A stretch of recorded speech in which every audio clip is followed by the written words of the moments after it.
Salut à tous, j'espère que vous allez bien. Aujourd'hui du coup on se retrouve comme vous l'avez vu dans le titre pour une vidéo un peu explicative on va dire.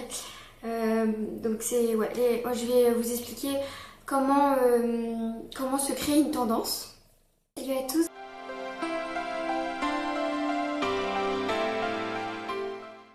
Déjà je vais commencer par la définition d'une tendance, je pense que c'est important de revenir dessus. Au moins c'est clair. Donc c'est un phénomène qui devient populaire à un moment donné et qui plaît du coup à beaucoup de gens d'un coup et donc qui est adopté par un grand nombre de personnes. Il y a une notion de viralité quand même. Une tendance c'est temporaire, collective et influencée.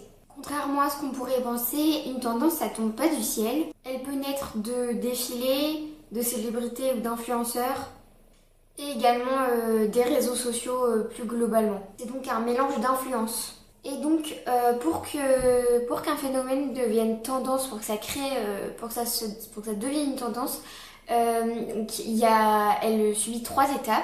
Déjà, premièrement, il y a l'impulsion. Tout commence avec seulement quelques personnes, un petit groupe.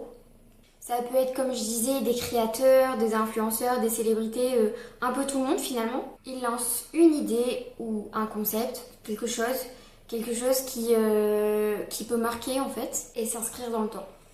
Donc au début c'est niche. Ensuite il y a la propagation. Les réseaux sociaux servent d'amplification, ils amplifient tout. Et donc ils participent largement à la viralité de la tendance. Puisque en fait ça va créer une répétition. On va avoir plusieurs fois le phénomène, etc. Et aussi ça va créer, les réseaux sociaux vont créer de la visibilité. L'algorithme joue beaucoup à la viralité ou non du phénomène. Globalement, plus on voit quelque chose, plus on va commencer à l'aimer en fait. Et du coup, pour que ça soit viral, il faut quand même que ça plaît à un minimum de personnes. Il faut aussi que ça soit le bon moment, etc. pour que ça marche. Petit point vite fait parce que j'ai été un peu vite, je trouve.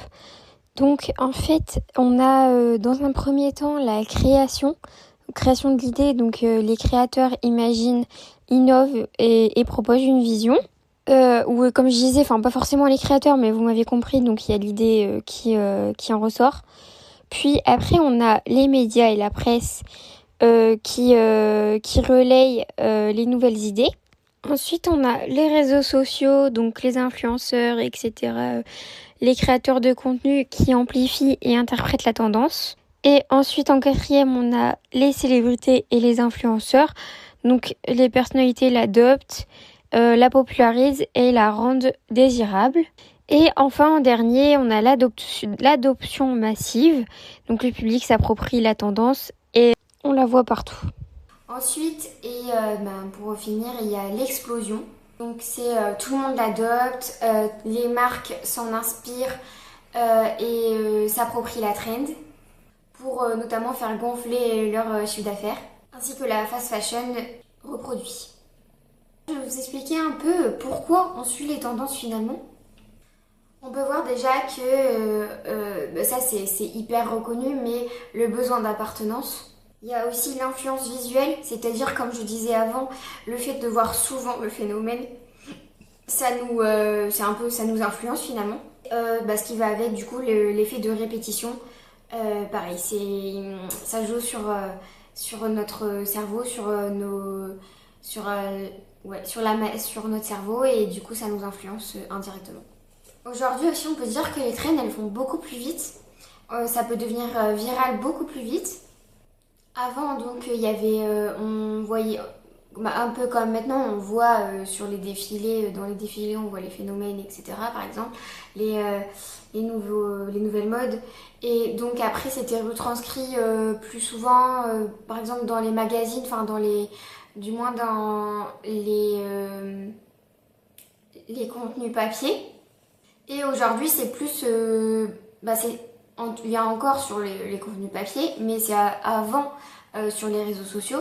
Et notamment sur TikTok, ça peut devenir viral en même pas 2 jours. Une tendance peut donc naître et mourir en quelques semaines. Donc c'est globalement plus bref qu'avant. Du coup là, je vais vous expliquer aussi pourquoi certaines trends marchent plus que d'autres. En fait, elles répondent à une époque ou une émotion ou également à un besoin. Par exemple, je prends des exemples de trends du coup, comme la clean girl. Donc c'est plus un besoin de simplicité. Le maximalisme, c'est plus un besoin d'expression. Donc en fait, les trends, elles sont vraiment construites pour nous plaire. On peut voir aussi que en fait, les tendances suivent un cycle. C'est un peu comme la mode. Enfin, de toute façon, la mode, c'est des tendances finalement. Donc ouais, ça suit un cycle. C'est souvent elles sont pas nouvelles, c'est juste elles reviennent et elles sont un peu remasterisées, mixées avec l'époque. Donc en fait donc la tendance elle apparaît, elle devient mainstream, puis elle disparaît et elle revient quelques années plus tard.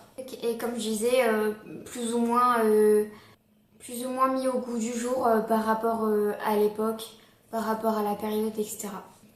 L'exemple le plus parlant que je vois là, c'est surtout la tendance, enfin la mode des années 2000, donc Y2K un peu, qui revient vraiment en ce moment. Donc voilà, comme je dis, bah, du coup ça revient. Voilà. Et donc en fait, une tendance marche parce qu'elle nous fait ressentir quelque chose. Par exemple, pour la clean girl, c'est plus du contrôle. Pour le maximalisme, ça va plus être le fait d'être libre et que ça soit fun, qu'on puisse s'amuser. Et aussi le quiet luxury, c'est plus montrer qu'on a du pouvoir un peu, mais de façon discrète, pas trop marquée, c'est pas ostentatoire. Les tendances reflètent souvent ce que les gens vivent en fait au quotidien. Par exemple, pour les périodes stressantes, on a pu voir des trends des trends plus minimalistes.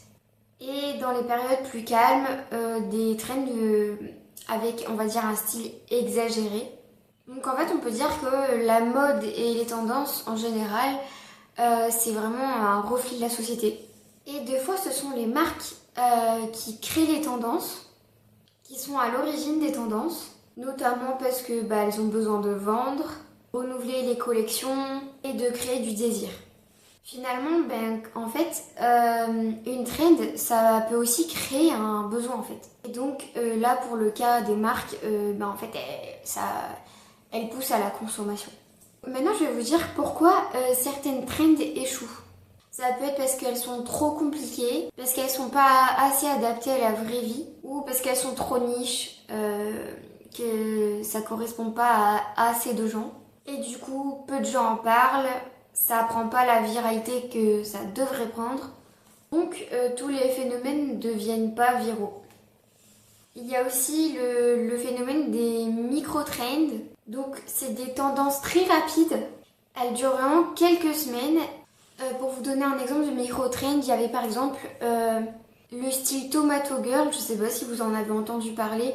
En plus, du coup, forcément, elles sont un peu moins connues. Par exemple, moi, je connaissais pas. Ça implique de porter des vêtements qui donnent l'impression d'être en vacances, en fait, en Méditerranée. Donc, pour conclure, une tendance, c'est pas juste quelque chose qui devient populaire. C'est un mélange de stratégie, d'influence et de psychologie. Voilà, j'espère que ça vous aura plu, que ça aurait pu être intéressant. Moi, je trouvais ça vraiment intéressant de revenir sur le phénomène des tendances parce que j'en parle beaucoup, donc je trouvais ça vraiment important. Dites-moi si vous avez aimé. Je voulais savoir aussi, est-ce que vous suivez facilement les tendances, vous? Moi, de mon côté, franchement, ça dépend desquelles. J'arrive quand même à un minimum choisir. Est-ce que vous... Mais sinon, comme tout le monde, je pense que je me laisse aussi pas mal influencer.